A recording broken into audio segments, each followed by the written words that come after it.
പരിപാടി നിങ്ങൾക്കായി അവതരിപ്പിക്കുന്നത് Punarjani hospital, gynaecology, infertility and laparoscopic centre, Aksharaveedhi, Pettah, Trivandrum 24.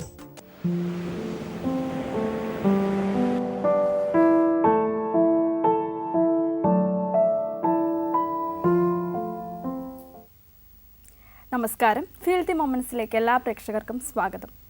Pregnancy, delivery ഇതെല്ലാം നമ്മൾ വളരെ നിസ്സാരമായാണ് കാണാറുള്ളത്. എന്നാൽ ചില കേസുകളിൽ കോംപ്ലിക്കേഷൻസും ഉണ്ടാകാറുണ്ട്. ഇന്ന് നമ്മൾ ഈ ടോപ്പിക്കാണ് ഡിസ്കസ് ചെയ്യുന്നത്. നമുക്കൊപ്പം ഉള്ളത് തിരുവനന്തപുരം പേട്ട പുനർജനി ഹോസ്പിറ്റലിലെ ചീഫ് ഗൈനക്കോളജിസ്റ്റും MD-യുമായ ഡോക്ടർ സ്വീറ്റിയാണ്.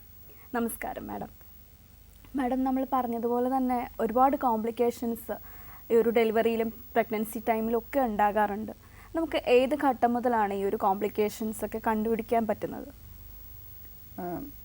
നമ്മുടെ പൊതുവേ നാട്ടിലൊരു നമുക്കെല്ലാവർക്കും അല്ല, പൊതുവേ ആളുകൾക്കൊരു വിചാരമുണ്ട്, ഒരുപക്ഷെ ഒരുപാട് ഡെലിവറികളും ഒക്കെ നടക്കുന്ന ഒരു നാടായതുകൊണ്ടായിരിക്കാം ജനസംഖ്യ കൂടിയ ഒരു ഇന്ത്യയിൽ പൊതുവേ ഉള്ള ഒരു ആറ്റിറ്റ്യൂഡ്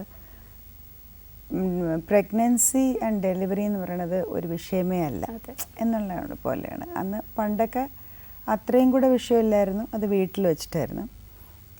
ചെക്കപ്സ് അങ്ങനത്തെ ഒന്നുമില്ലായിരുന്നു. ഞാൻ പറയണ ഒരു 10-40 വർഷത്തിന് മുമ്പേ. അതിന് ശേഷമൊക്കെ എല്ലാം ഒരുവിധം നല്ലതായിരുന്നു. അപ്പോൾ അങ്ങനെ ഒരിതുണ്ടായിരുന്നു. പിന്നെ നമ്മുടെ സിസ്റ്റം നന്നായി അത് താഴെ തട്ടിലേക്ക് വരെ പോയി. PHCs എന്ന് പറയുന്ന പ്രൈമറി ഹെൽത്ത് സെൻറ്റേഴ്സിൽ വരെ ഓരോ വീട്ടിലായിട്ട് പോയിട്ട് ഗർഭിണികളെ കണ്ട് അവർക്ക് അയൺ ടാബ്ലറ്റ്, കാൽഷ്യമൊക്കെ കൊടുക്കുക, ഫോളിക് ആസിഡ് കൊടുക്കുക. ഇതൊക്കെ റൂട്ടീനായിട്ട് എനിക്ക് തോന്നുന്നു ഇന്ത്യയിൽ മാത്രമേ ഇങ്ങനെ ഒരു ടിൽ ദ റൂട്ട് ലെവലിൽ വരെ ഒരു ഒബ്സ്റ്റട്രിക് കെയർ, അതായത് ഒരു പ്രഗ്നൻസി കെയർ ഇത് ഗവൺമെൻറ് കൊടുക്കുന്നൊരു സിസ്റ്റം ഉണ്ടായത് ഇന്ത്യയിലാണ്. അതിപ്പോൾ നമ്മൾ ഈ കോവിഡ് വന്നപ്പം നമുക്ക് അത് മനസ്സിലായി. കാര്യം വെച്ചാൽ US പോലെയൊക്കെ ഉള്ള സ്ഥലങ്ങളിൽ നമ്മൾ വിചാരിക്കും അവിടെ ഒരുപാട് ഭയങ്കര സംഭവങ്ങളാണ്. പക്ഷേ അവർക്ക് ഉള്ളതെന്ന് വെച്ചാൽ കുറേ സിറ്റി ബേസ്ഡ് ആയിട്ടുള്ള വലിയ ഹോസ്പിറ്റൽസ്, പിന്നെ ചെറിയ സ്ഥലങ്ങളിലൊക്കെ ആസ് സച്ച് ഒരു ഗവൺമെൻറ് സെറ്റപ്പായിട്ട് ഒരു ഹോസ്പിറ്റലും ഇല്ല. പ്രൈവറ്റായിട്ടുള്ള റെസിഡൻസ്, അങ്ങനെയുള്ള രജിസ്ട്രാർസ്, അങ്ങനെ ആ ലെവലിലുള്ള കുറച്ച് ഡോക്ടേഴ്സ് അവർ ആദ്യം നോക്കും, പിന്നെ റെഫർ ചെയ്ത് കൺസൾട്ടൻറ്റിൻ്റെ അടുത്ത് പോകും. അങ്ങനെ അതുകൊണ്ടാണ് അവിടെയൊക്കെ മരണങ്ങളും കുറച്ച് കൂടുതൽ വന്നതെന്ന് തോന്നിയിട്ടുണ്ട്. Even in Europe also. അതിൽ ഇംഗ്ലണ്ടൊക്കെ UK കുറച്ചും കൂടെ ബെറ്ററാണ്. അവർ കുറച്ചും കൂടെ ഗ്രാസ് റൂട്ട് ലെവലിലേക്ക് പോയിട്ടുണ്ട്. എന്നാലും നമ്മുടെ പോലെ ഇല്ല. അപ്പം അങ്ങനെ വെച്ച് നോക്കുമ്പോൾ India is very much better. നമുക്ക് കുറച്ച് ഒരു വില്ലേജസിൽ PHC ലെവലുണ്ട്. അവിടെ നിന്ന് തന്നെ PHC ലെവൽ എന്ന് പറയുമ്പം ഒരു കുറച്ച് 100 വീടുകളായിരിക്കും. അപ്പോൾ അതിൽ തന്നെ അത്രയും ഹോം ഹെൽത്ത് കെയർ വർക്കേഴ്സ് ഉണ്ടാവും. അവർ പോയിട്ട് അവിടുത്തെ ഗർഭിണികളൊക്കെ കണ്ടുപിടിച്ച് രജിസ്റ്റർ ചെയ്ത് അതൊക്കെ ഇപ്പോഴും നടക്കുന്നുണ്ട്, നമ്മൾ അറിയുന്നില്ല എന്നുള്ളതേ ഉള്ളൂ. എന്നുവെച്ചാൽ ഞങ്ങളൊക്കെ PG ചെയ്യുമ്പോഴും ഹൗസ് ഏജൻസി സമയത്തും ഒക്കെ ഇതിന് നമ്മളും കൂടെ പോകും. എന്നുവെച്ചാൽ ചെക്കപ്പിനും വേറെ എന്തെങ്കിലും പ്രോബ്ലംസ് ഉണ്ടോ, പിന്നെ അവരുടെ എല്ലാം ചോദിച്ചറിയാനും, BPO അങ്ങനെ എന്തെങ്കിലും ഉണ്ടെങ്കിൽ നമ്മുടെ മെഡിക്കൽ കോളേജിലേക്ക് റെഫർ ചെയ്യാനും. അപ്പോൾ ഞങ്ങൾക്കൊക്കെ ഡെപ്യൂട്ടേഷൻ പോലെ ഉണ്ടായിരുന്നു. PG പഠിക്കുമ്പോഴും ഉണ്ടായിരുന്നു, ഹൗസ് ഏജൻസി സമയത്തുണ്ടായിരുന്നു. സോ ഇപ്പം അങ്ങനെയല്ല. ഇപ്പം ഒരു സ്പെഷ്യലിസ്റ്റ് എല്ലാ പ്രൈമറി ഹെൽത്ത് സെൻ്ററിലും വേണം, അങ്ങനെയൊക്കെയാണ്.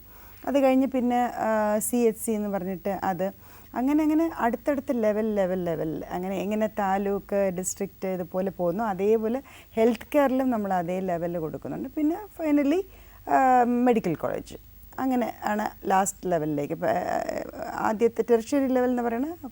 അപ്പോൾ ഈ കോംപ്ലിക്കേഷൻസ് ഉള്ളതിന് നമുക്ക് അവിടെ നിന്ന് തന്നെ നമ്മളെല്ലാവരും അവിടെ ഹോം വിസിറ്റ്സോ അല്ലെങ്കിൽ അവർ നമ്മുടെ ഇവിടെ വിസിറ്റ് ചെയ്തിട്ട് അവർക്ക് കാർഡ് കൊടുത്ത് നേരെ മെഡിക്കൽ കോളേജിലേക്ക് വിടുക, ഇങ്ങനെ. സോ ഇൻ ദാറ്റ് കേസ് എനിക്ക് തോന്നുന്നു ഇന്ത്യയെ പോലെ ഇത്രയും ഗ്രാസ് റൂട്ട് ലെവലിൽ നമുക്ക് എപ്പോഴും നമ്മളെ നാടിനെ പുച്ഛമാണ്. ശരിയായിരിക്കാം, കുറേയൊക്കെ നമുക്ക് വന്നിട്ട് നീറ്റ്നെസ്സൊക്കെ നോക്കുന്നത് വളരെ കുറവായിരിക്കാം. എന്നാൽ പോലും ഈ കോവിഡിൽ ഏറ്റവും ജനസംഖ്യ കൂടിയതിൽ ഏറ്റവും മരണം കുറഞ്ഞ ഒരു നാട് ഇന്ത്യയായിരുന്നു.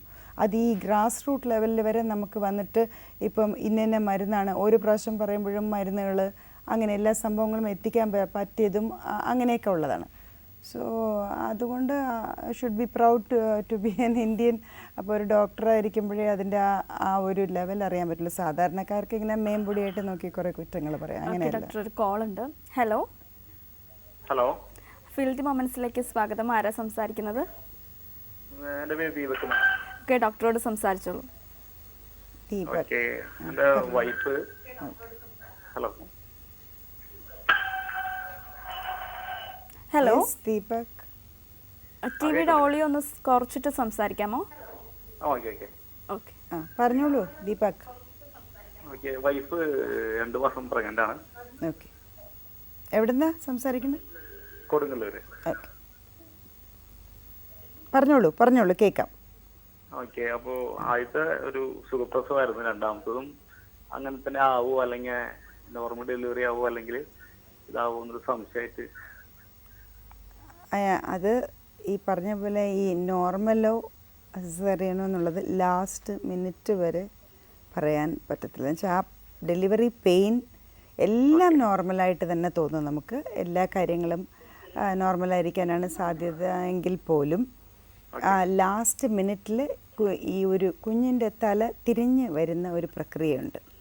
കുഞ്ഞ് താഴോട്ട് ഇറങ്ങുകയും തല തിരിഞ്ഞ് വരികയും ഉള്ള ഒരു പ്രക്രിയയുണ്ട്. അപ്പോൾ അങ്ങനത്തെ ഉള്ള ആ ഒരു സമയം, that last minute, the turning ഉണ്ടല്ലോ, അത് ഓപ്പോസിറ്റ് ഡിറക്ഷനിലായി പോയാൽ നമുക്ക് ഒരിക്കലും ആ നോർമൽ ഡെലിവറി പോസിബിൾ ആക്കാൻ പറ്റത്തില്ല. അപ്പോൾ നമുക്ക് ഇമ്മീഡിയറ്റ് അത് അപ്പോഴൊക്കെയാണ് ഉടനെ എപ്പോഴും നോക്കിയാൽ ഒരു ലേബർ റൂമിൻ്റെ കൂടെ ഒരു ചെറിയ വാതിലുണ്ടാവും. ആ ഗേറ്റിൽ നേരെ നമുക്ക് ഓപ്പറേഷൻ തിയേറ്ററിനകത്ത് കയറാൻ പറ്റുന്ന രീതിയിലായിരിക്കും എപ്പോഴും ലേബർ റൂം. സോ അതിൻ്റെ അർത്ഥം തന്നെ എമർജൻസി സിറ്റുവേഷൻ ലാസ്റ്റ് മിനിറ്റിൽ വരാമെന്നുള്ളതാണ്. ഉടനെ ഇമ്മീഡിയറ്റ് ആയിട്ട് നമ്മൾ അമ്മയ്ക്ക് ഓക്സിജൻ വെക്കുക എന്ന് വെച്ചാൽ കുട്ടിയുടെ ഹാർട്ട് ബീറ്റ് നന്നായിട്ട് വരാനായിട്ട്, എന്ന് വെച്ചാൽ കുഞ്ഞിൻ്റെ ഹാർട്ട് ബീറ്റിന് പ്രോബ്ലം വരാതിരിക്കാനായിട്ട്, ഇങ്ങനെ അതവിടെ സ്റ്റക്കായി നിൽക്കുന്നുണ്ട്. ഉടനെ അങ്ങോട്ട് ഇത് ചെയ്ത് ഏകദേശം എനിക്ക് തോന്നുന്നു വിതിൻ 10 to 15 മിനിറ്റ്സിനകത്ത് അനസ്തീസിയയും കൊടുത്ത് കുഞ്ഞിനെയും എടുത്തു കഴിഞ്ഞിരിക്കും നമ്മൾ. സോ അത് ഒരു ഡോക്ടറുടെ ഡിസിഷൻ, ലാസ്റ്റ് മിനിറ്റിൽ ഓടി ചെയ്യുന്ന ഒരു ഡിസിഷനാണ്. ചിലപ്പം ആരെങ്കിലും ഒരു സിസ്റ്റേഴ്സോ ആരെങ്കിലും പോയി പെർമിഷൻ ചോദിച്ച് വരണതിനിടയ്ക്ക് ഇവിടെ നമ്മൾ കുഞ്ഞിൻ്റെ അമ്മയുടെയും ജീവൻ രക്ഷിക്കാനുള്ള ആ ഒരു സംഭവമാണ് നമ്മൾ നോക്കുന്നത്. സോ അത് ഈ ടിൽ ദ ലാസ്റ്റ് മിനിറ്റ് ആ ഒരു കാര്യം മാത്രം ഷുവറായിട്ട് ഇത് നോർമലാവും, അല്ല ഇത് വന്നിട്ട് സിസേറിയൻ എന്ന് പറയാൻ ഡോക്ടർക്ക് പോലും പറ്റില്ല. എല്ലാം നമുക്ക് ലാസ്റ്റ് സ്കാൻ വരെ നോക്കുമ്പോൾ എല്ലാം നോർമലായിരിക്കും, PV ചെയ്ത് നോക്കുമ്പോൾ നോർമലായിരിക്കും. പക്ഷേ ആ ഹെഡ് ഡിസെൻറ്റ് വരുമ്പോൾ, ഹെഡ് താഴോട്ട് വരുമ്പോൾ നമുക്ക് പറയാൻ പറ്റില്ല. സോ ഫസ്റ്റ് നോർമലാവുമ്പോൾ നമ്മൾ യൂഷ്വലി ഒരു 80-90% സെക്കൻഡും നോർമലാവാൻ സാധ്യതയുണ്ട് എന്ന് വിചാരിക്കുക. അത് അത്രേ പറയാൻ പറ്റുള്ളൂ. പക്ഷേ ഒരു 10% എപ്പോഴും സിസേറിയനാവാനുള്ള സാധ്യതകളോ ഒരു പക്ഷേ ഹെഡിൻ്റെ ടേൺ കറക്റ്റ് ആയില്ലെങ്കിലോ ഒക്കെ ആ സാധ്യതയുണ്ട്. അല്ലെങ്കിൽ അതിങ്ങനെ കുഞ്ഞ് താഴോട്ട് വരുമ്പോഴത്തേക്കും ചിലപ്പം കോഡ് വന്നിട്ട് അംബലിക്കൽ കോഡ്, പൊക്കിൾ കൊടി എന്ന് പറയുന്നത് കഴുത്തിനെ ചുറ്റി, കുഞ്ഞിൻ്റെ കഴുത്തിനെ ചുറ്റിയിട്ട് ഇരിക്കുകയാണെങ്കിൽ താഴോട്ട് ഇറങ്ങും തോറും ഹാർട്ട് ബീറ്റ് കുറഞ്ഞുകൊണ്ടേയിരിക്കും. സോ അപ്പോഴാണ് നമുക്കത് മനസ്സിലാക്കാൻ പറ്റുന്നത്, ഇങ്ങനത്തെ ഒരു സംഭവമുണ്ട്. അത് പക്ഷേ ഇപ്പോഴൊക്കെ സ്കാനിൽ അറിയാൻ പറ്റും. 34-36 ആഴ്ച സ്കാനിലൊക്കെ ഏകദേശം നമുക്ക് കാണാൻ പറ്റും. അപ്പോഴേ നമ്മൾ പ്രിക്കോഷൻ എടുക്കും. അപ്പോൾ എമർജൻസിക്ക് പോകാതെ എലക്റ്റീവ് സിസേറിയൻ്റെയും. പക്ഷേ അതെന്തായാലും ചെയ്ത് നോക്കണം. അങ്ങനത്തെ ഒരു എന്തായാലും അങ്ങനത്തെ ഒരു സ്കാൻ തീർച്ചയായിട്ടും ഡോക്ടർ ചെയ്യിപ്പിക്കുമായിരിക്കും. അപ്പം സോ ആ ഒരു ഇതിൽ വയ്ക്കുക. പക്ഷേ ഒരു 90% ഫസ്റ്റ് നോർമലായതുകൊണ്ട് നോർമലായിരിക്കാം എന്ന് തന്നെ വിചാരിക്കാം. ഓക്കെ, അതുകൊണ്ട് പേടിക്കാനില്ല. മറ്റേതായാലും വലിയ വ്യത്യാസമൊന്നും വരാൻ പോകുന്നില്ല, അത്രേ ഉള്ളൂ. Don't worry. ഓക്കെ, ഫീൽഡ് മൊമെന്റ്സിലേക്ക് വിളിച്ചതിൽ വളരെ സന്തോഷം. ഡോക്ടർ, കോംപ്ലിക്കേഷൻസിൻ്റെ കാര്യം പറയുകയാണെങ്കിൽ അപ്പോൾ ഈ നമ്മൾ ഗ്രാസ് റൂട്ട് ലെവലിൽ വരെ കോംപ്ലിക്കേഷൻസിന് ഡീൽ ചെയ്യാണ്. ആക്ച്വലി സത്യം പറഞ്ഞാൽ അങ്ങനെ ഒരു ലെവൽ ഓഫ് സിസ്റ്റം നമുക്കുണ്ട്, എസ്പെഷ്യലി ഈ പ്രഗ്നൻസി കെയറിന്. അതൊക്കെ ഇപ്പോൾ ഇങ്ങനെ വളരെ എനിക്ക് തോന്നുന്നു കഴിഞ്ഞ ഒരു 15-20 വർഷത്തിന് ഇതൊക്കെ വന്നിട്ട് നല്ലതായത്. അപ്പോൾ ആ സിസ്റ്റമാറ്റിക് ആയിട്ടായത്. ഇപ്പോൾ വളരെ സ്ട്രിക്റ്റായിട്ട് റൂറൽ പോയി വർക്ക് ചെയ്യണം എന്നുള്ളത് നിർബന്ധമാക്കിയിട്ടുണ്ട്. MBBS പാസ്സായ ഉടനെ അത് ബോണ്ട് പോലെയാണത്, റൂറലിൽ വർക്ക് ചെയ്യണം. അപ്പം അല്ലെങ്കിൽ എല്ലാവർക്കും സിറ്റിയിൽ നിൽക്കണം, ഒരു മനുഷ്യനും പോയി. പക്ഷേ ഈ പാസ്സായി കഴിഞ്ഞിട്ട് ഒരു 1 year എങ്കിലും വർക്ക് ചെയ്യണം എന്നുള്ള ഒരു ഇതിപ്പോൾ വന്നിട്ടുണ്ട്. സോ അതൊരു നല്ല കാര്യമാണ്. സെക്കൻഡ് തിങ്സ്, ഒരു സ്പെഷ്യലിസ്റ്റ് അതായത് പണ്ടൊക്കെ എന്ന് പറഞ്ഞാൽ MBBSകാർ തന്നെ അവർ അവിടെ കാണും, അവർ തന്നെ ഡെലിവറി എടുക്കാൻ. ഇപ്പോൾ MBBSൽ നമുക്ക് ഡെലിവറി എടുക്കാൻ എല്ലാവർക്കും പറ്റും, അതല്ല. പക്ഷെ കോംപ്ലിക്കേഷൻസ് വന്നാൽ ഡീൽ ചെയ്യാൻ ഒരു ചെറിയ ഓപ്പറേഷൻ തിയേറ്റർ എല്ലാ ഹെൽത്ത് കെയർ സെൻറ്റേഴ്സിലും ഉണ്ട് ഇപ്പോൾ. അങ്ങനെയൊക്കെ ഉള്ള ഒരു, അതായത് അമ്മയുടെ ജീവൻ രക്ഷിക്കാനും കുട്ടിയുടെ ജീവൻ രക്ഷിക്കാനും ഉള്ള ആ ഒരു മിനിമൽ എല്ലാം സംഭവങ്ങളും ഇപ്പോൾ ഈവൻ പ്രൈമറി ഹെൽത്ത് സെൻറ്റർ അതുകൊണ്ട്. സോ അതേപോലെ കോംപ്ലിക്കേഷൻസ് കണ്ടുപിടിക്കാനും. പിന്നെ കോംപ്ലിക്കേഷൻസ് എന്ന് പറയുകയാണെങ്കിലും ആക്ച്വലി നമുക്ക്, അതായത് ഇപ്പോൾ എനിക്ക് തോന്നുന്നു ഞാൻ നോർമലായിട്ടുള്ള എൻ്റെ അടുത്ത് വരുന്ന പേഷ്യൻസ് നോർമലായിട്ടുള്ള പേഷ്യൻസിനെക്കാളും പല കോംപ്ലിക്കേഷൻസ്. ഇപ്പോൾ ഒരു ലാസ്റ്റ് വീക്ക് വന്നിരുന്ന പേഷ്യൻ്റ് ഒരു 8 സെൻറ്റിമീറ്റർ ഫൈബ്രോയിഡ്, ഏതോ ഹോസ്പിറ്റലിൽ അവർ വന്നിട്ട് ഇങ്ങനെ ഇത് വന്നിട്ട് ഓപ്പറേഷൻ ചെയ്യണം എന്നൊക്കെ പറഞ്ഞപ്പോൾ അവർക്ക് 3 മാസമേ ആയുള്ളൂ, ഓപ്പറേഷൻ ചെയ്താൽ വല്ല പ്രോബ്ലം ഉണ്ടാവും. അത് പിന്നെ ഇതിനു മുമ്പേ അതേപോലെ എനിക്ക് കുറേ എക്സ്പീരിയൻസസ് വന്നിട്ടുള്ളുണ്ട്. വളരെയധികം ഫൈബ്രോയിഡുള്ള ഒരു കുട്ടി, that was the worst I think I went through. അപ്പോൾ അത് നമുക്കും ഈ പറഞ്ഞ പോലെ ലാസ്റ്റ് വരെ അതിനെ കൊണ്ട് എത്തിക്കുക എന്ന് പറയണതേ. അപ്പോൾ ആ ഒരു ഫൈബ്രോയിഡ്സ് ഇങ്ങനെ ഉള്ളതുകൊണ്ട് കുഞ്ഞിൻ്റെ വളർച്ച കുറച്ച് തടസ്സപ്പെട്ട് വരും. ആ ഗർഭപാത്രം വിരിയണത് അങ്ങനെ ഉള്ള ഒരു പ്രശ്നങ്ങൾ വരിക. സോ അങ്ങനെ അപ്പം ഒത്തിരി ഒരു 6-7 ഫൈബ്രോയിഡുള്ള ഒരു പെൺകൊച്ചിന് 8 മാസവും റെസ്റ്റിൽ കിടത്തി ഹോസ്പിറ്റലിൽ നമ്മൾ യൂട്രസ് റിലാക്സ്ഡ് ആയിട്ട് ഇരിക്കാതെ ചെയ്ത് ഫൈനലി സിസേറിയൻ ചെയ്ത് ഫൈബ്രോയിഡ്സും ഒക്കെ മാറ്റി കുഞ്ഞിനെ എടുത്ത് അങ്ങനെയായിരുന്നു നമ്മളതിനെ ഫിനിഷപ്പ് ചെയ്തത്. But it was a successful thing. അതാണ് വേർസ്റ്റ് ഫൈബ്രോയിഡ് ഉള്ള പ്രഗ്നൻസി ഞാൻ കണ്ടത്. സോ അതുപോലെ എന്നോട് അതേപോലെ last week also I had ഇത്. അപ്പം എനിക്ക് കൂടുതലും കിട്ടുന്നത് ഇങ്ങനെ കോംപ്ലിക്കേറ്റഡ് പീപ്പിൾ പലയിടത്തുനിന്നും അവർ ഇത് കോംപ്ലിക്കേറ്റഡ് ഡെലിവറി ആയിട്ട് തിരിച്ച് എൻ്റെ അടുത്ത് വരുന്നതാണ് കൂടുതൽ കാണാൻ പറ്റുന്നത്. കോളിന് ശേഷം അതിലേക്ക് വരാം മാം. ഹലോ ഹലോ ഹലോ ഫീൽഡി മൊമെന്റ്സിലേക്ക് സ്വാഗതം. ആരാ സംസാരിക്കുന്നത്? എന്റെ പേര് ശിവപ്രിയ എന്നാണ്. ഓക്കെ ശിവപ്രിയ, ഡോക്ടറോട് സംസാരിച്ചോളൂ. ശിവപ്രിയ പറഞ്ഞോളൂ. ഹലോ ഹലോ മാഡം, എന്റെ ഇപ്പൊ സെക്കൻഡ് ഡെലിവറി അല്ല, 3rd ഡെലിവറിയാണ് വരുന്നത്. ഇപ്പൊ ഫസ്റ്റ് ഡെലിവറി വന്നിട്ട് സിസേറിയൻ ആയിരുന്നു.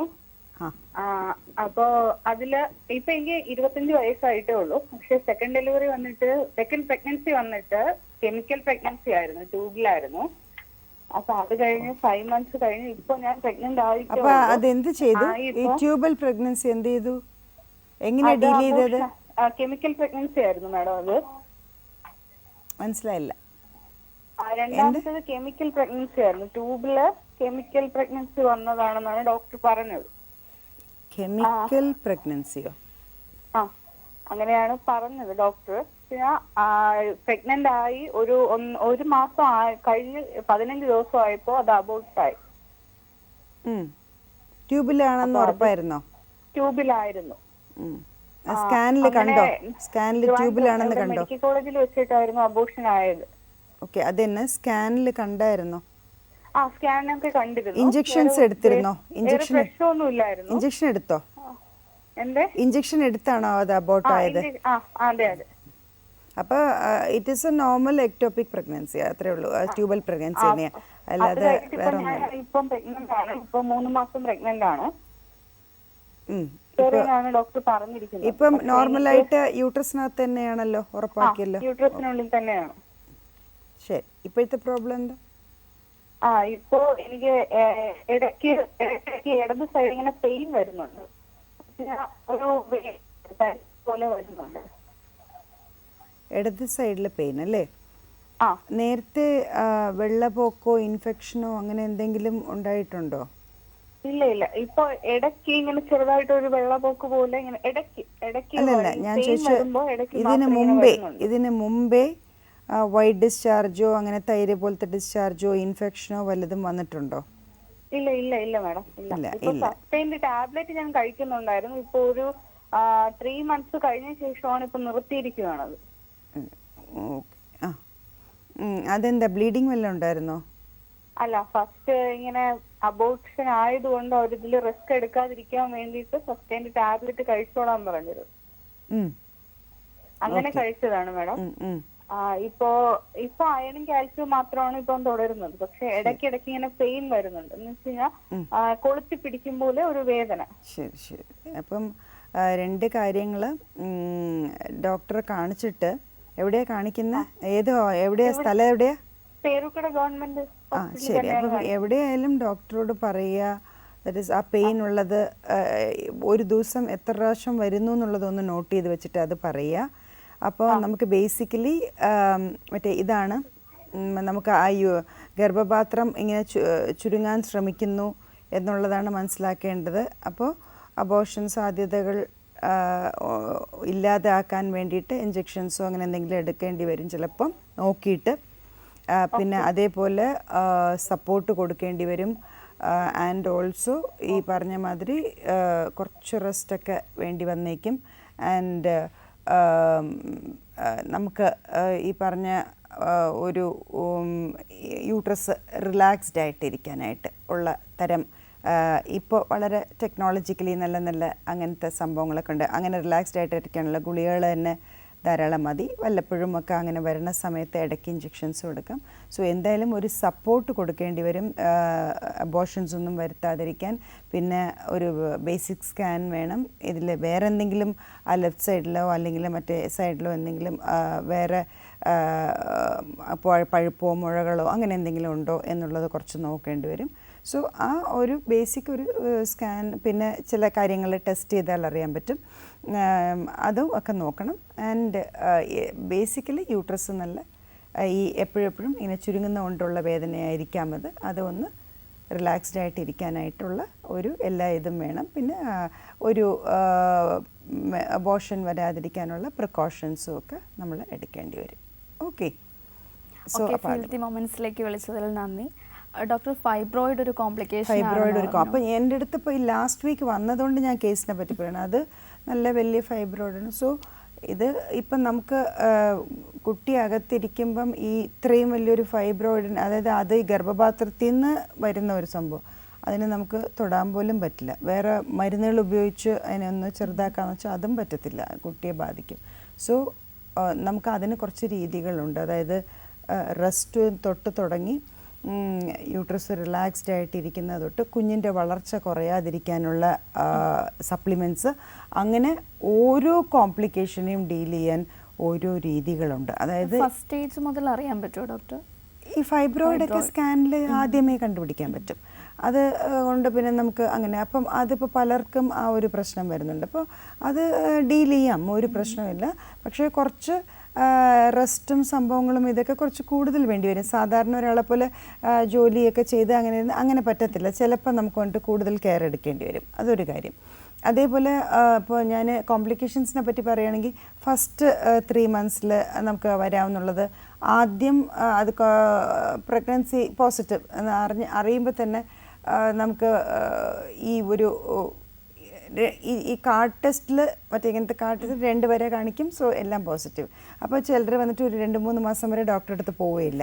അപ്പോൾ പോസിറ്റീവ് ആണല്ലോ, ഇനിയിപ്പോൾ 2-3 മാസം കഴിഞ്ഞ് ഡോക്ടറെ കാണും. എത്രയും ഡോക്ടറെ കാണുന്നത് മാറ്റി വയ്ക്കാമല്ലോ എന്ന് വിചാരിക്കുന്നവരുണ്ട്. ചിലരെ പഴയ ആളുകൾ പറഞ്ഞു കൊടുത്തിട്ടായിരിക്കും. ഇപ്പോഴത്തെ ഉള്ളവരൊക്കെ എനിക്ക് തോന്നുന്നു നെറ്റിലൊക്കെ അടിച്ചു നോക്കിയ കാര്യങ്ങൾ മനസ്സിലാക്കുന്നുണ്ട്. കുറേയൊക്കെ ഭേദപ്പെട്ട് അത് ടെക്നോളജി കുറച്ച് നല്ലതുമാണ്, കുറച്ച് മോശമാണ്. എല്ലാവരും സ്വയം ഡോക്ടറായിട്ട് മരുന്നുണ്ട്, അങ്ങനെ ഒരു ദോഷവും കൂടി അതിൻ്റെ കൂടെ ഉണ്ട്. പക്ഷേ കുറച്ച് കാര്യങ്ങൾ മനസ്സിലാക്കുന്നുണ്ട്, നേരായി മനസ്സിലാക്കുന്നവർ. അതേപോലെ തന്നെ ഈ പോസിറ്റീവ് കാണിച്ചാലും ഒരു ഡോക്ടറെ കാണിക്കുക, ഫസ്റ്റ് സ്റ്റേജിൽ തന്നെ സ്കാൻ ചെയ്യുക എന്നുള്ളത് വളരെ വളരെ ഇമ്പോർട്ടൻ്റ് ആണ്. എന്നുവെച്ചാൽ ആ ചിലപ്പം പോസിറ്റീവ് കാണിക്കുന്നത് മേ ബി ട്യൂബിനകത്തുണ്ടെങ്കിലും, ട്യൂബിനകത്താണ് പ്രഗ്നൻസി എങ്കിലും പോസിറ്റീവ് കാണിക്കും, യൂട്രസിനകത്താണെങ്കിലും പോസിറ്റീവ് കാണിക്കും. അതുകൊണ്ട് നമുക്ക് എന്ത് വന്നാലും ആ ഒരു കാര്യം ഉറപ്പാക്കണം. അത് ഫസ്റ്റ് പോസിറ്റീവ് എന്നറിയുമ്പോൾ തന്നെ ആ ഒരു ചെറിയ ഹാർട്ട് ബീറ്റൊന്നും ചിലപ്പോൾ കാണാൻ പറ്റില്ല, പക്ഷേ ആ ഒരു ചെറിയ ഒരു ഭ്രൂണം, എന്നിട്ട് എംബ്രിയോ ഇങ്ങനെ ചെറുതായിട്ട് ഫോം ആയിരിക്കുന്നത് യൂട്രസിനകത്ത് നമുക്ക് അതിൻ്റെ യോഗ് സാക്ക് എന്ന് പറഞ്ഞാൽ എല്ലാം നമുക്ക് കാണാൻ പറ്റും. സോ അങ്ങനെ ആദ്യം അതാണ് ഏറ്റവും ഉറപ്പ് വരുത്തേണ്ടത്. യൂട്രസിനകത്ത് തന്നെയാണ് പ്രഗ്നൻസി, ഗർഭപാത്രത്തിനുള്ളിൽ തന്നെയാണ് pregnancy, and it is not in the tube. 2 സൈഡിലും ട്യൂബുണ്ട്. ട്യൂബിനകത്താണെങ്കിൽ വളരെ കോഷ്യസ് ആയിരിക്കണം. ഉടനെ അഡ്മിറ്റ് ചെയ്ത് അതിൻ്റെ ഇഞ്ചെക്ഷൻസ് എടുത്ത് അതിനെ അബോർട്ട് ചെയ്ത് കളയണം. ട്യൂബിനകത്ത് ഒരിക്കലും ഒരു ഗർഭം വളരാൻ പറ്റില്ല. ബിക്കോസ് ട്യൂബ് എന്ന് പറയുന്നത് വളരെ നൂല് പോലെയുള്ള ഒരു സംഭവമാണ്. അവിടെ ഉണ്ടായിട്ട് പിന്നെ യൂട്രസിലോട്ട് വരികയാണ് ചെയ്യുന്നത്. അപ്പം അത് അങ്ങോട്ട് വരാതെ അവിടെ തന്നെ പിടിച്ചിരുന്ന് പോയാൽ നമ്മൾ എത്രയും വേഗം അതിന് ആ ട്യൂബ് പൊട്ടി അമ്മയ്ക്ക് അതായത് ആ ഗർഭിണിക്ക് ജീവൻ അപകടം വരുന്നവരെ അങ്ങനെ ഒരു അവസ്ഥയിലേക്ക് വയ്ക്കാതിരിക്കുക. സോ ഫസ്റ്റ് കോംപ്ലിക്കേഷൻ എന്ന് പറയുന്നത് ഒരു ട്യൂബൽ പ്രഗ്നൻസി ആണോ യൂട്രൈൻ പ്രഗ്നൻസി ആണോ എന്ന് ഉറപ്പാക്കുക. ഓക്കെ ഡോക്ടർ, ഒരു കോൾ ഉണ്ട്. ഹലോ ഹലോ ഫീൽഡ് മൊമെന്റ്സിലേക്ക് സ്വാഗതം. ആരാ സംസാരിക്കുന്നത്? ഹലോ പാലക്കാട് നിന്നാണ്. ഓക്കെ, ഡോക്ടറോട് സംസാരിച്ചോളൂ. ഓക്കെ, പറഞ്ഞോളൂ. Hello doctor. പറഞ്ഞോളൂ അമ്മ, പറഞ്ഞു. ഞാൻ പാലക്കാട് നിന്നാണ് വിളിക്കുന്നത്. ആ ഡോക്ടർ, ഞാൻ പ്രഗ്നൻസി ആയിട്ടുണ്ടായിരുന്നു. ഒക്ടോബർ 20 ലാസ്റ്റ് ആയത്. അതിനുശേഷം 2 മാസം കഴിഞ്ഞ് സ്കാൻ ചെയ്തിട്ട് ഹാർട്ട് ബീറ്റിന്റെ കുറവാണെന്ന് പറഞ്ഞു. എന്തിന്റെ കുറവ്? ഹാർട്ട് ബീറ്റിന്റെ കുറവാണെന്നുണ്ടോ പറഞ്ഞു. ഓക്കെ, ഹാർട്ട് ബീറ്റിന്റെ മനസ്സിലായി. ബീറ്റിന്റെ കുറവാണ്. എങ്കിലും 15 ദിവസം കഴിഞ്ഞിട്ട് നിങ്ങൾ ഒന്നുകൂടെ വന്ന് നോക്കിക്കൊണ്ട് മരുന്ന് തന്നിട്ടുണ്ടായിരുന്നു. ഞാനിപ്പോ കഴിച്ചു. ഓട്ടോമാറ്റിക്കായിട്ട് ഒരു വൈകുന്നേരം 6:30 ബ്ലീഡിങ് ആയി പോയി. ഹോസ്പിറ്റലിൽ അഡ്മിറ്റ് ചെയ്തു. ഇതിപ്പോ ഫസ്റ്റ് പീരിയഡ് കഴിഞ്ഞിട്ടൊന്ന് വരുമെന്ന് ആയിട്ടേ ഉള്ളൂ, പോയിട്ടില്ല, പോകാൻ പോകുന്നതേ ഉള്ളൂ. ഇതിന് മുൻപും ഡോക്ടർ എനിക്കിങ്ങനെ അബോർഷൻ ആയിട്ടുണ്ടായിരുന്നു. എത്ര പ്രാവശ്യം അങ്ങനെയായി? എത്ര പ്രാവശ്യമായി? ഇത് 2 പ്രാവശ്യമായി എനിക്കിത്. ഇനി ഇപ്പം ചെയ്യേണ്ടത് സ്പെഷ്യൽ ടെസ്റ്റുകൾ ഉണ്ട്. എന്തുകൊണ്ട് ഇങ്ങനെ അബോർട്ട് ആവുന്നു എന്നുള്ളത് അറിയണം. ഈ ഹാർട്ട് ബീറ്റ് കുട്ടിക്ക് കുറയണു അല്ലെങ്കിൽ വന്നിട്ട് തിരിച്ച് ഇല്ലാണ്ടാകുന്നു എന്നുള്ളതിൻ്റെ അർത്ഥം കുഞ്ഞിലോട്ട് പോകുന്ന ബ്ലഡ് സപ്ലൈ, കുഞ്ഞിലോട്ട് അമ്മയിൽ നിന്ന് പോകുന്ന ബ്ലഡ് ശരിക്ക് പോകുന്നില്ല. അതുകൊണ്ടാണ് കുഞ്ഞിന് പിന്നെ അങ്ങോട്ട് വളരാൻ പറ്റാതെ ഹാർട്ട് ബീറ്റ് കുറഞ്ഞ് ഇല്ലാണ്ടാകുന്നത്. സോ അപ്പോൾ അതിന് സ്പെഷ്യൽ ടെസ്റ്റുകളുണ്ട്, അത് ചെയ്യണം. ചെയ്തിട്ട് നമ്മൾ ചില കാര്യങ്ങളൊക്കെ നേരത്തെ മരുന്നുകളും അങ്ങനെ അതാ ഞാൻ പറഞ്ഞതമ്മ. അതാണ് അതിൻ്റെ അടുത്ത എന്താ ചെയ്യേണ്ടതെന്നുള്ളതാണ് ഞാനിപ്പോൾ പറഞ്ഞുകൊണ്ടിരിക്കുന്നത്. ശ്രദ്ധിച്ച് കേൾക്കുക. സ്പെഷ്യൽ ടെസ്റ്റുകളുണ്ട്. എന്താ ഇങ്ങനെ തുടരെ ഇപ്പം എന്നോട് ചോദിച്ചില്ലേ, ഈ ചോദ്യത്തിന് ഉത്തരം എന്ന് പറയുന്നത് നമുക്ക് കുറച്ച് ടെസ്റ്റുകൾ, ബേസിക് സ്കാൻ, ഇങ്ങനത്തെ കുറച്ച് കാര്യങ്ങളുണ്ട്. സ്പെഷ്യൽ ടെസ്റ്റുകളുണ്ട്. ഈ റിപ്പീറ്റഡ് അബോർഷൻസിന് എന്ത് കാരണമായിരിക്കാം എന്ന് നമുക്ക് കണ്ടുപിടിക്കാൻ പറ്റും.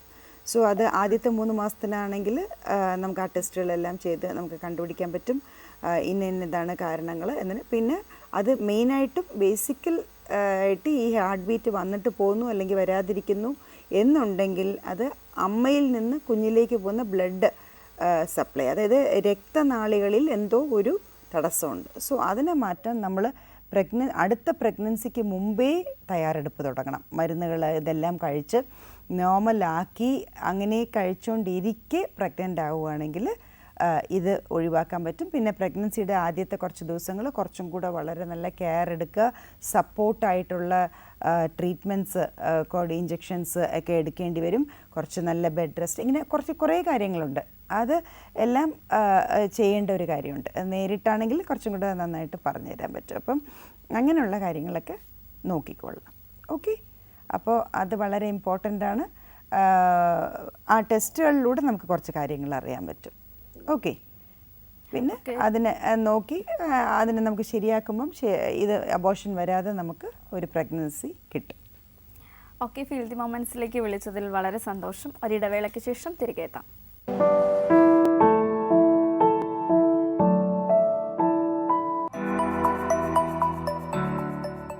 Punarjani Hospital, empowering the society to self-confidence. Dr. Sweety, gynecologist, Punarjani Hospital, Aksharavidhi Road, Peta, Trivandrum. Are you anxious about your physical, mental, psychological and emotional issues? No more worries. Why fear when Punarjani is here? Punarjani Hospital, empowering the society to self-confidence. Our Punarjani Hospital is specialized to cure all gynec-related issues. Here are the main features of our hospital. Keyhole surgeries for all gynec diseases. Fertility treatments for couples. Menopause and pregnancy counseling, first time in Kerala.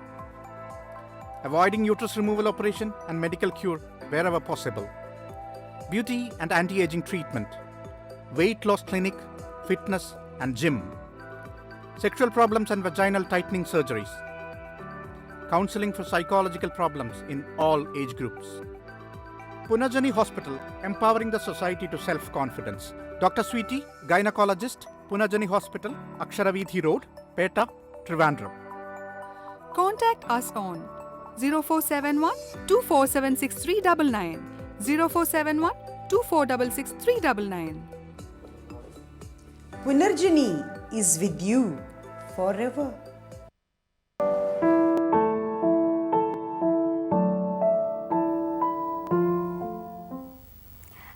Field the moments തുടരുന്നു.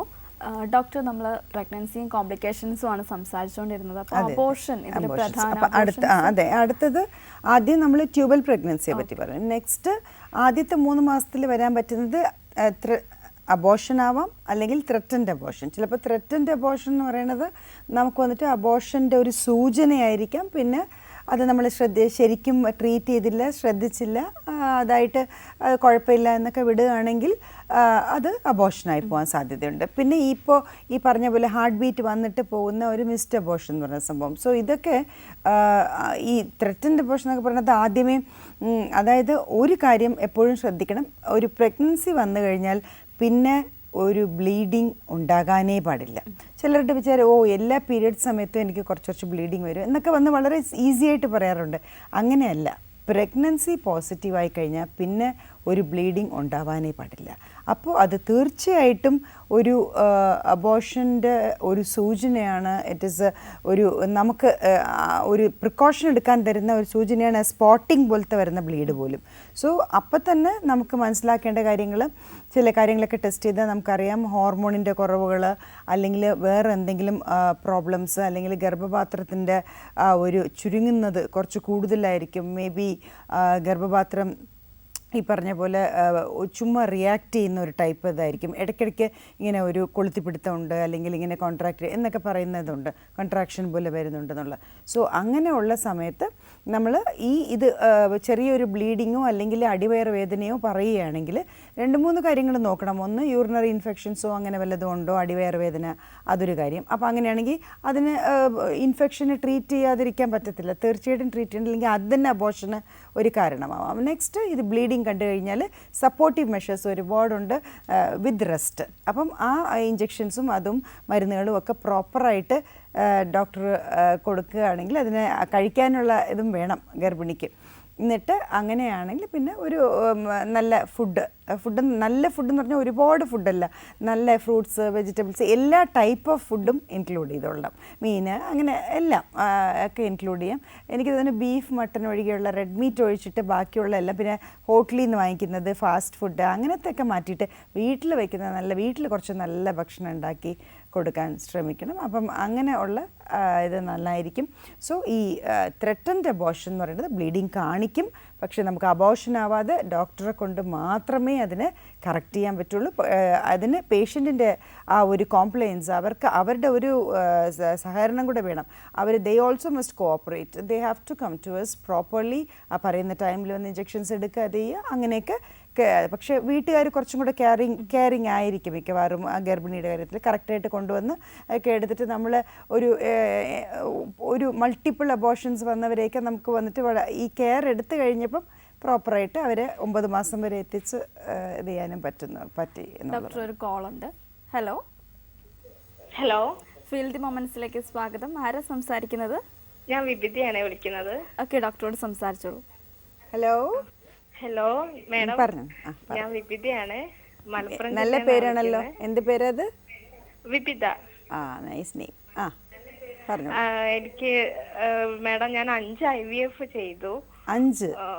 5. ആദ്യത്തെ എനിക്ക് IVF തന്നെ positive ആയതായിരുന്നു. ഓ ഓ ഓ ഓ. അത് 1.5 മാസം ആയപ്പോത്തിന് abortion ആയി പോയി. പിന്നെ ഞാൻ 4 വട്ടം പിന്നെയും ചെയ്തു. ഹലോ, ഒരേ സ്ഥലത്ത് തന്നെയാണോ ഈ 4? ഒരേ സ്ഥലത്ത് തന്നെയാണ് ട്രീറ്റ്മെന്റ് ചെയ്തിരുന്നത്. അപ്പോൾ ഈ IVF ചെയ്യേണ്ട കാര്യം എന്തായിരുന്നു? എനിക്ക് 2 ട്യൂബിനകത്തും ബ്ലോക്കാണ് മാഡം. ഓക്കെ, ശരി. അങ്ങനെ വന്നു? ജന്മന ഉള്ള ബ്ലോക്ക് ആണോ? എന്താ മാഡം? ജന്മന ഉണ്ടായിരുന്ന ബ്ലോക്ക് വലുതാണോ? എനിക്ക് ലാപ്രോസ്കോപ്പി കഴിഞ്ഞപ്പോഴാണ് ഡോക്ടർ ഇങ്ങനെ പറഞ്ഞത് 2 ട്യൂബിലും ബ്ലോക്ക് ആണ്. അങ്ങനെ ജന്മന വരാം, ഇൻഫെക്ഷൻ കൊണ്ടും വരാം, അതാ ചോദിച്ചത്. ഇൻഫെക്ഷൻ കൊണ്ടും അത് എന്താണെന്ന് ഡോക്ടർ തെളിയിച്ച് പറഞ്ഞിട്ടില്ല. ഇങ്ങനെ 2 ഇതാണ് ഡോക്ടറും പറഞ്ഞിട്ടുള്ളത്. അപ്പോ എനിക്ക് സാധാരണ ഒരു പ്രഗ്നൻസി കൺസീവ് ആവാൻ ബുദ്ധിമുട്ടായതുകൊണ്ട് IVF ഞങ്ങൾ ചോയ്സ് ചെയ്തു. അങ്ങനെ ഇപ്പൊ 5ാമത്തെ IVF ചെയ്ത് പോസിറ്റീവ് ആയി നിന്നപ്പോ എനിക്ക് പിറ്റേന്ന് നെഞ്ഞുവേദന വന്ന് ചെറിയൊരു ബ്ലോക്കിന്റെ പ്രശ്നമൊക്കെ വന്ന് ഞാന് പറ്റേ കഴിഞ്ഞ 25.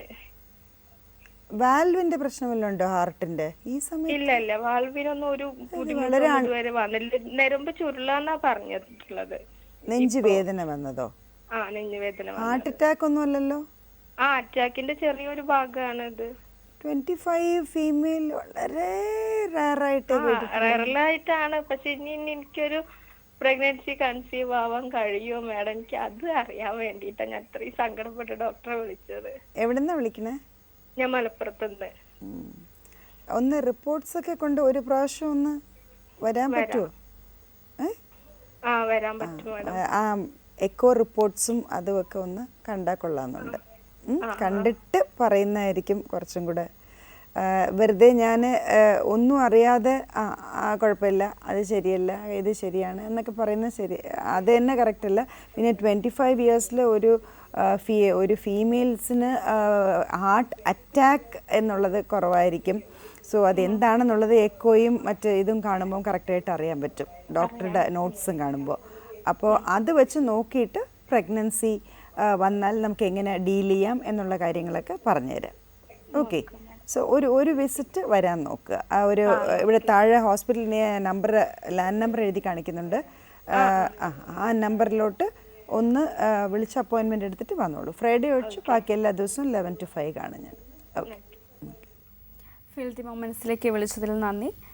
ഡോക്ടർ അബോർഷൻസിന്റെ കാര്യമാണ് പറഞ്ഞുകൊണ്ടിരുന്നത്. അപ്പോൾ ആദ്യത്തെ 3 മാസം കഴിഞ്ഞാൽ അപ്പം ഈ അബോർഷൻസ് അതൊക്കെ നമുക്ക് ഇത് ചെയ്യാൻ പറ്റും. അപ്പോൾ ചിലപ്പോൾ വന്നിട്ട് പ്ലാസൻ്റെയുടെ ബാക്കിൽ ക്ലോട്ട് നിൽക്കുന്നുണ്ട്, അങ്ങനെ അബോർഷൻ ആവും. അപ്പം ആ പ്ലാസൻ്റെ ഇങ്ങനെ പിരിഞ്ഞു പോരാനുള്ള അതൊക്കെ പക്ഷെ നമുക്ക് കിടത്തി തന്നെ ട്രീറ്റ് ചെയ്യേണ്ടി വരും. അഡ്മിറ്റ് ചെയ്ത് ക്ലോട്ടിനെ അലിയിച്ച് കളയാനുള്ള ഇഞ്ചെക്ഷൻസും അതുമൊക്കെ എടുത്തിട്ട് ദെൻ നമുക്ക് കുഞ്ഞിൻ്റെ വളർച്ചയും നോക്കി കുഞ്ഞിൻ്റെ വളർച്ച കൂട്ടാനുള്ള ചില ഡ്രിപ്പുകളും അങ്ങനത്തെ സംഭവങ്ങളുണ്ട്. പിന്നെ നമ്മൾ പ്രോട്ടീൻസൊക്കെ കുറച്ച് പൗഡേഴ്സായിട്ടോ അങ്ങനെയൊക്കെ കൊടുക്കാറുണ്ട്. സോ ആ രീതിയിൽ കുഞ്ഞിൻ്റെ വളർച്ചയും കൂട്ടണം, എന്നാൽ അമ്മയുടെ ആ ബ്ലീഡിങ് സംഭവങ്ങൾ അത് കംപ്ലീറ്റ് ആയിട്ട് ആ ക്ലോട്ടൊക്കെ അലിയിച്ച് അങ്ങനെ ഫസ്റ്റ് 3 മന്ത്സിനിടയിൽ അങ്ങനത്തെ സംഭവങ്ങളൊക്കെ വരുന്നത് നമുക്ക് ആ കോംപ്ലിക്കേഷൻസൊക്കെ ഈ രീതിയിൽ ഡീൽ ചെയ്യാം.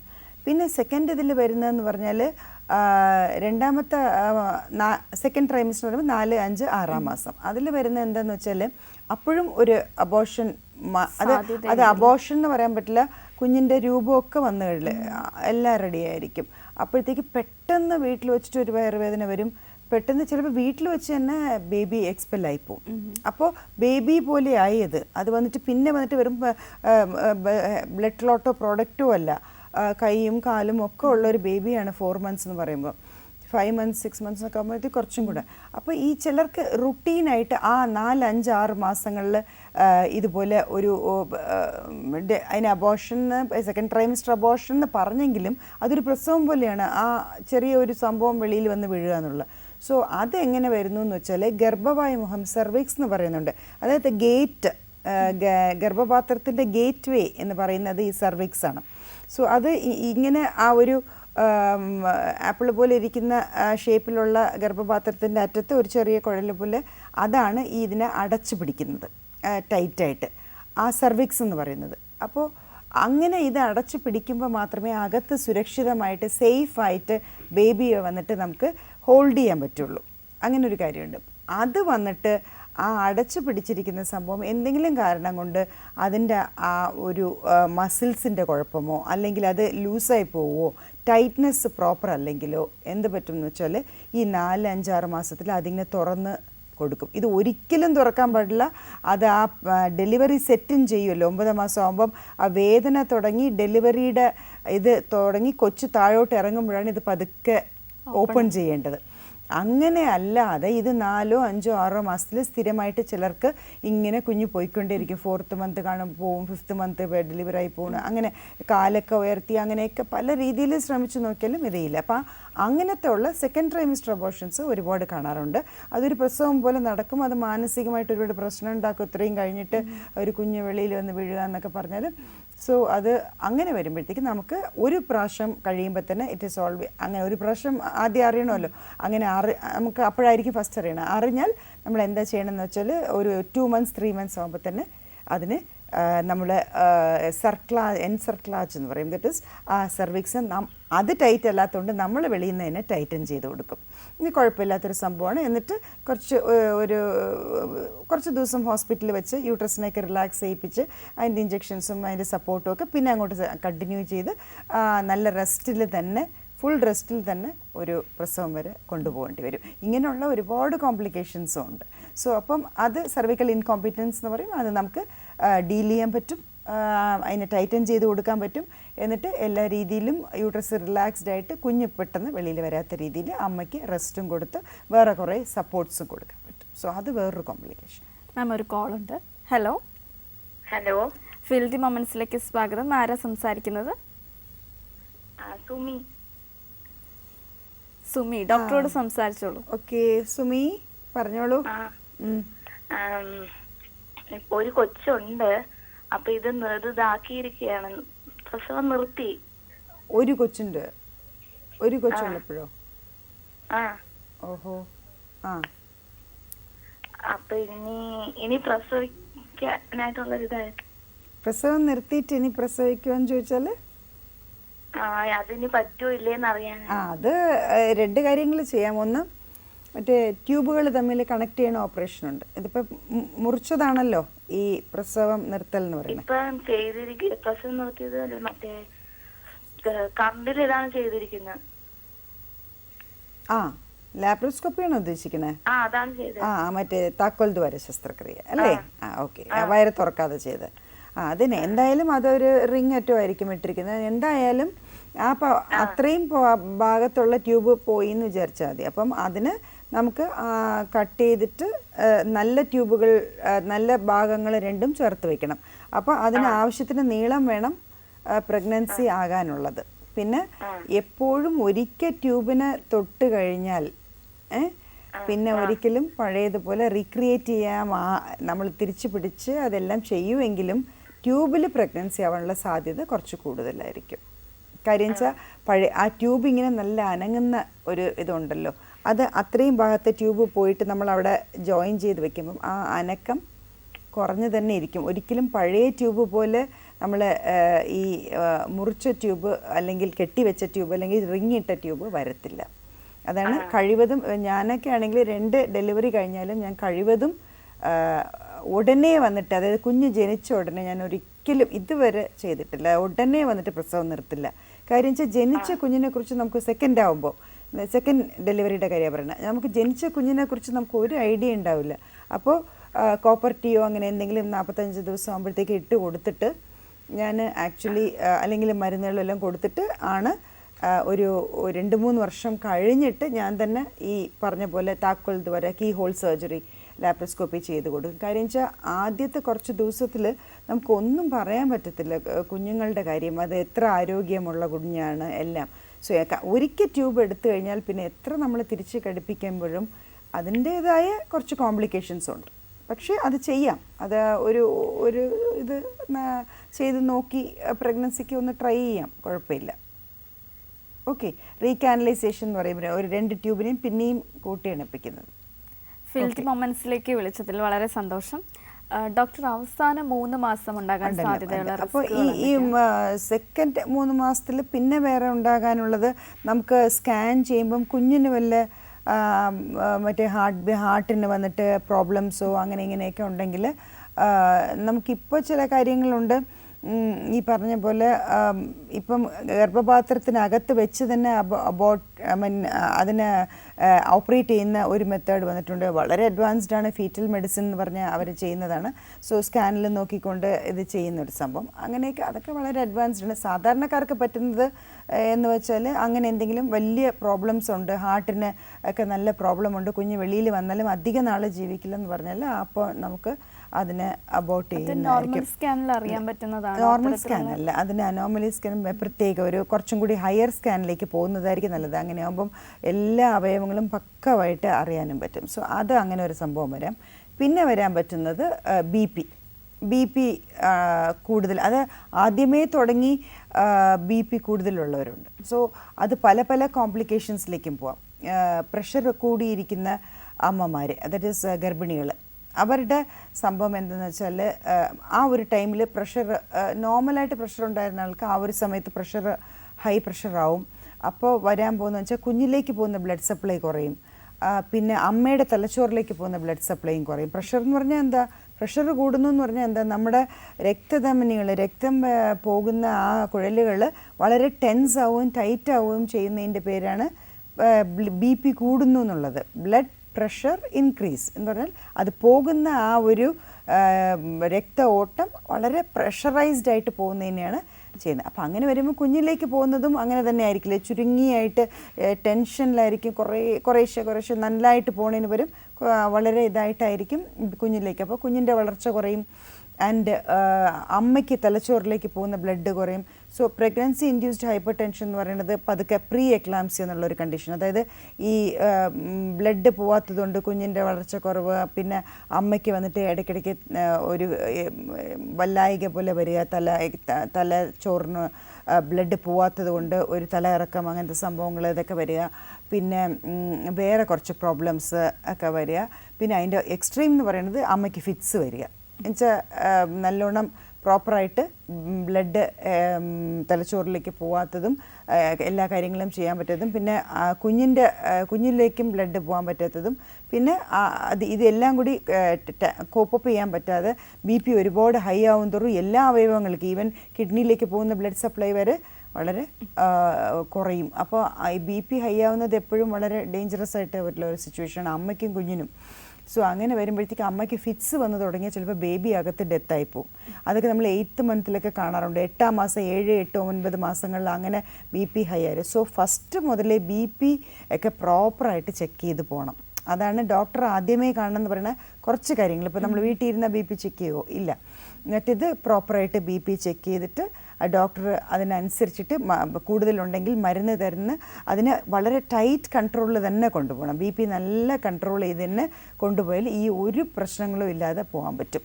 അതല്ല മരുന്ന് നമ്മൾ കഴിച്ചാൽ കഴിക്കും, കഴിച്ചില്ലെങ്കിൽ കഴിക്കില്ല. ചിലർ മനഃപൂർവ്വം ഈ ഒരു വളരെ ഈസി ആയിട്ട് എടുക്കുന്നവരുണ്ട്, വെച്ചാൽ ഇതിൻ്റെ കോംപ്ലിക്കേഷൻസ് അറിയാത്തതുകൊണ്ട്. സോ അങ്ങനെ വരുമ്പോഴത്തേക്കും നമ്മൾ തന്നെ നമ്മളെ അപകടത്തിലേക്ക് കൊണ്ട് ചാടിക്കുന്ന കാര്യങ്ങളുണ്ട്. സോ വീട്ടുകാരും ഗർഭിണിയും ഒക്കെ സൂക്ഷിക്കേണ്ട കാര്യം, സ്വന്തമായിട്ട് ആ കുഞ്ഞ് നന്നായി വരണം എന്നുണ്ടെങ്കിൽ ഡോക്ടർ തരുന്ന ബി പിയുടെ മെഡിസിൻ പ്രോപ്പറായിട്ട് കഴിക്കണം. ആൻഡ് റെസ്റ്റ് എടുക്കണം നന്നായിട്ട്. എക്സസൈസ് ടോട്ടലി അവോയ്ഡഡ് ആണ് ഈ ബി പി ഉള്ള പ്രഗ്നൻസിയിൽ. മാം, ഒരു കോൾ ഉണ്ട്. ഹലോ. ഫീൽഡ് മൊമെന്റ്സിലേക്ക് സ്വാഗതം. ആരാ സംസാരിക്കുന്നത്? എൻ്റെ പേര് സ്വാതി എന്നാണ്. സ്വാതി, ഡോക്ടറോട് സംസാരിച്ചോളൂ. സ്വാതി മാഡം, എൻ്റെ ഒരു ഫസ്റ്റ് വന്നത് അബോർഷൻ ആയിരുന്നു. പിന്നീട് വന്നത് ഹലോ മാം, കേൾക്കുന്നുണ്ട്. അപ്പൊ അബോർഷനായിട്ട് അതങ്ങ് നമുക്ക് ഡി-ആൻസി ചെയ്യുമായിരുന്നു. അപ്പൊ ഭയങ്കരമായിട്ട് അങ്ങ് ബ്ലീഡിങ് ആയി, ഒത്തിരി അങ്ങ് ബ്ലീഡിങ് ആയി, ഒത്തിരി കട്ടകളൊക്കെ ഉണ്ടായിരുന്നു ഡോക്ടർ പറഞ്ഞായിരുന്നു. അപ്പൊ ഒത്തിരി അങ്ങ് ബ്ലീഡിങ് ആയി, എന്തോ ബൾബൊക്കെ വെച്ചിട്ടാണ് പിന്നെ ബ്ലീഡിങ് നിർത്തി എന്നൊക്കെ പറഞ്ഞായിരുന്നു. പിന്നെ ഹസ്ബൻഡ് അപ്പൊ പുറത്തായിരുന്നു ആ ഒരു ടൈമിൽ. അപ്പം 5 മാസമൊക്കെ കഴിഞ്ഞിട്ട് ഇനി അടുത്തത് പ്രഗ്നന്റ് ആകാവുള്ളൂ എന്ന് പറഞ്ഞത് കൊണ്ടിട്ട് അതെല്ലാം കഴിഞ്ഞിട്ടാണ് വന്നത്. അപ്പൊ കണ്ടിന്യൂസ് ആയിട്ട് ഒരു ഇൻഡഫോൾ ഡി ക്യാപ്സ്യൂൾ കഴിച്ചായിരുന്നു, വൈറ്റമിൻ ഡിയുടെ. അങ്ങനെയാണ് പിന്നീട് ഹസ്ബൻഡ് വന്നപ്പോഴത്തേക്ക് പ്രഗ്നന്റ് ആകുന്നത് ഫസ്റ്റ് മന്ത് തന്നെ. ഇപ്പൊ അത് സിസേറിയൻ ആയിരുന്നു ഫസ്റ്റ് കുഞ്ഞിൻ്റെത്. പിന്നെ മോനി ഇപ്പൊ 4 വയസ്സായി. അപ്പൊ ഞങ്ങളിപ്പോ രണ്ടാമത്തതിന് വേണ്ടിട്ട് നോക്കുന്നുണ്ട്.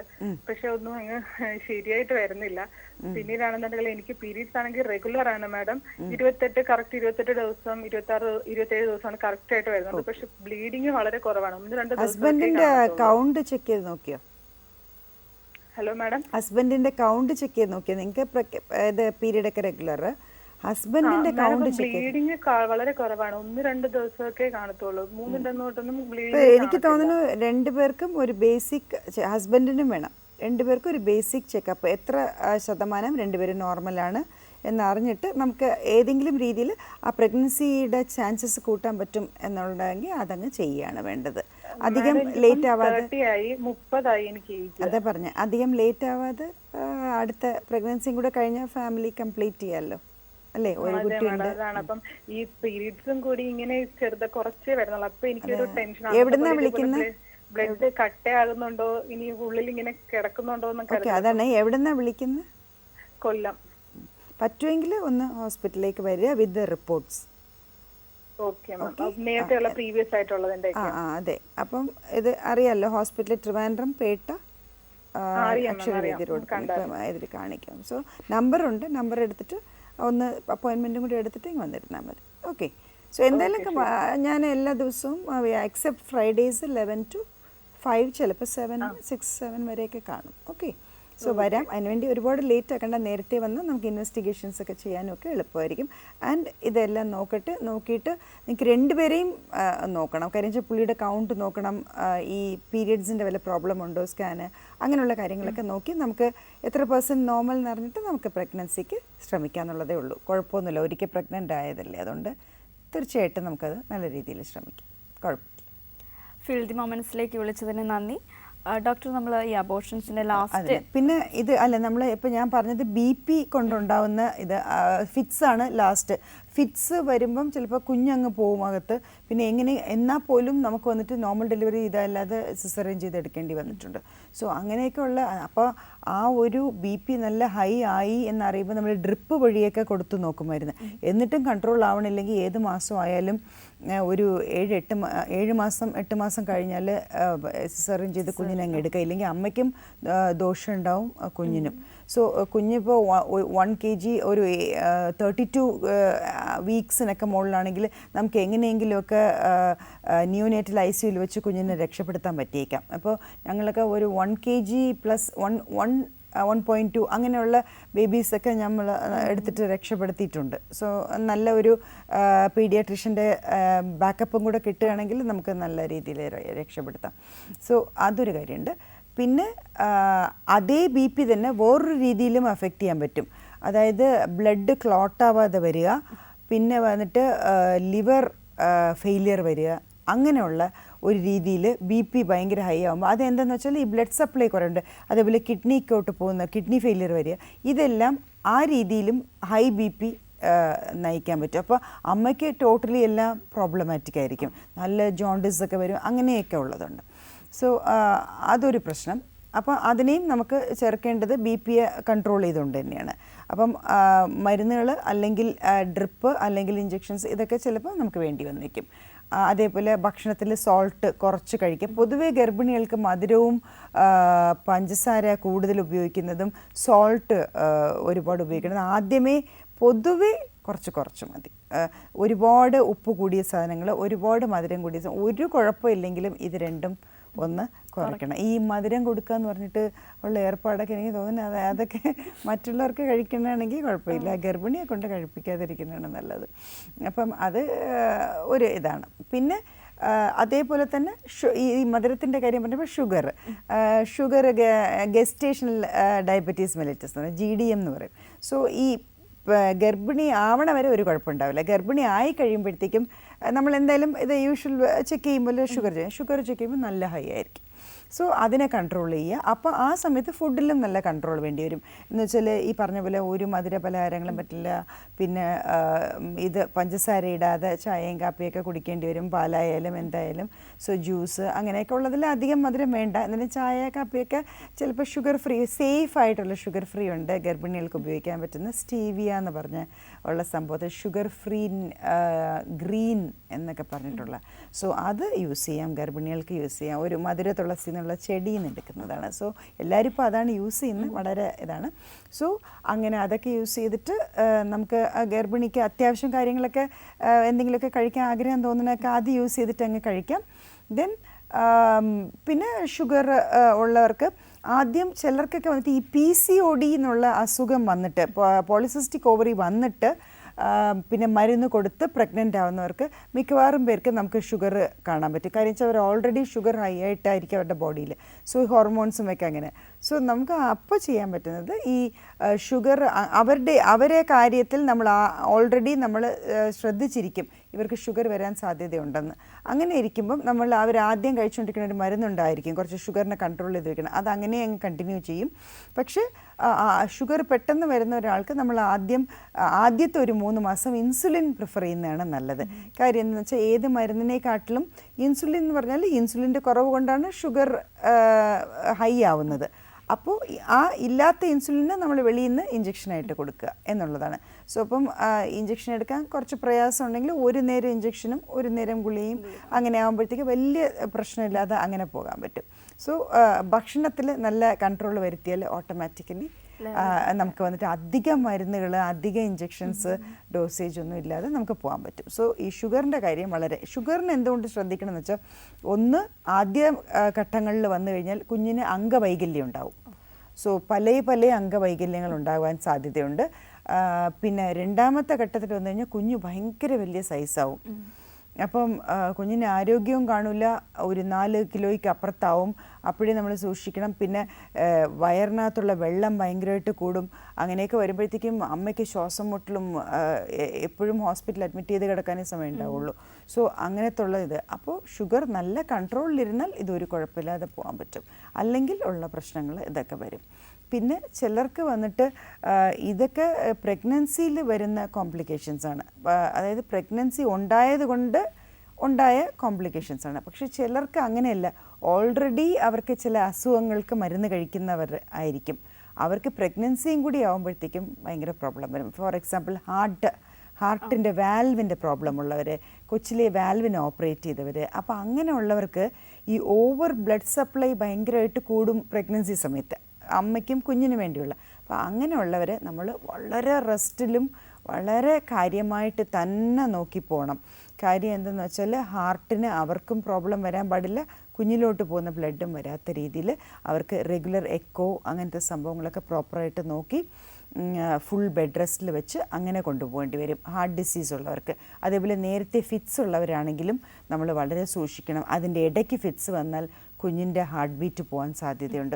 കുഞ്ഞ് ഗർഭപാത്രത്തിനകത്ത് തന്നെ ഇല്ലാണ്ടായി പോകാൻ സാധ്യതയുണ്ട്. സോ അങ്ങനെ വരുമ്പോൾ ഫിറ്റ്സ് വരുത്താതിരിക്കാൻ പ്രോപ്പറായിട്ട് ഉള്ള മെഡിസിൻസ്, അതൊരു വലിയ ബുദ്ധിമുട്ടാണ്. അതായത് ആദ്യത്തെ 3 മാസം എന്ത് മെഡിസിൻ യൂസ് ചെയ്യും, കുഞ്ഞിന് ഒരു പ്രോബ്ലമും വരാത്ത, അത് ഒന്ന് ഡിസൈഡ് ചെയ്യാൻ ഡോക്ടർക്ക് കുറച്ച് സമയം വേണം. അപ്പം ആ ഒരു കാര്യങ്ങളിലൊക്കെ കുറച്ച് ഇതാണ്. ഫുൾ ബെഡ് റെസ്റ്റ് കുറേ ഉപകാരം ചെയ്യും. പിന്നെ TV, കമ്പ്യൂട്ടറിലൊക്കെ ഓവർ വർക്ക് ചെയ്യാൻ പാടില്ല. അങ്ങനെയുള്ളവർ പൊതുവേ ഗർഭിണികൾ TV, കമ്പ്യൂട്ടർ, TVയുടെ അടുത്തിരിക്കാൻ പാടില്ല, കുറച്ച് ദൂരേക്ക് ഇരുന്ന് കാണാമായിരിക്കും ഇടയ്ക്കൊക്കെ കുറച്ചൊക്കെ. പക്ഷെ കമ്പ്യൂട്ടറിൽ വർക്ക് ചെയ്യുന്ന റേഡിയേഷൻ ഭയങ്കരമായിരിക്കും. എപ്പോഴും മൊബൈൽ നോക്കിക്കൊണ്ടിരിക്കുന്ന റേഡിയേഷൻ ഇതായിരിക്കും. അപ്പം ഞാൻ പറയുന്നത് കുറച്ച് ബുക്സ് വായിക്കുക, നല്ല മ്യൂസിക് കേൾക്കുക.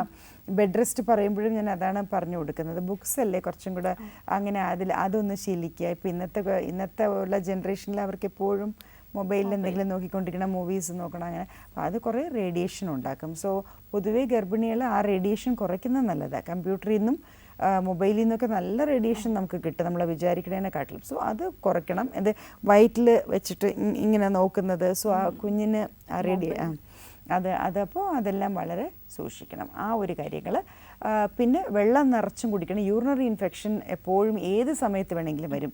അങ്ങനെ വരികയാണെങ്കിൽ ഈ പ്രീ ടേം ഡെലിവറി വരും. അതും ഒരു കോംപ്ലിക്കേഷനാണ്. അത് സമയം എത്താതെ നേരത്തെ 8-ാം മാസം 7-ാം മാസത്തിലൊക്കെ അങ്ങ് ഡെലിവറി ആയി പോകും. സോ അങ്ങനെ വന്നാൽ കുഞ്ഞിനെ എങ്ങനെ രണ്ടും ഇല്ലാത്തൊരു സ്ഥിതിയിൽ നിൽക്കും.